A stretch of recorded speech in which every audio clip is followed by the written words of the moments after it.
What about the job Andrew Berry has done with this roster? You know, a lot of teams you see they're in salary cap issues, and they've signed guys to long-term deals, the core, and they're locked up, and they still have a bunch of cap money available. You're around this team. Yeah. How impressed are you with the job the front office has done managing the cap and maintaining talent? Well, we all watch, over the years of watch, they've had all these draft picks, they draft guys, and they don't pan out. And I thought Phil Savage did a good job, and Tom Heckert did. But then when John Dorsey came in, he brought in some talent, and the roster became much better. Well, Andrew Berry has taken it to another level. He's making picks that, you know, the JOK, the Greg Newsome, the Grant Delpit, you know, you hit on those first two picks, those really set you up long term. It's easier said than done, but getting the right guys.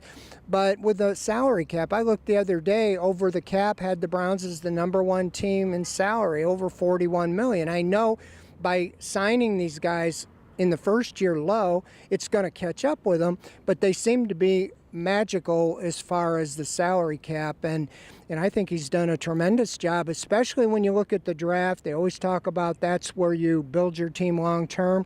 Now you're seeing Nick Harris in his third year taking over as the starting center in the 5th round. Donovan Peoples-Jones could be your second receiver in the 6th round.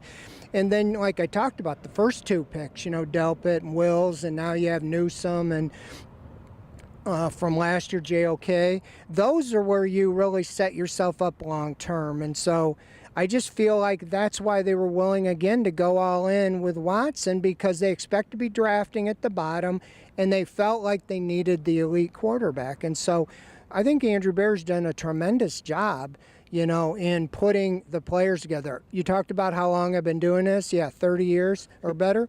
And it's the best roster I've ever seen. And that's what's so, the cloud over here is because of all this Watson stuff. This team's really good, even without the quarterback. It's just that's where they're at right now. And so we're all kind of waiting to see what's going to transpire here in the next few weeks.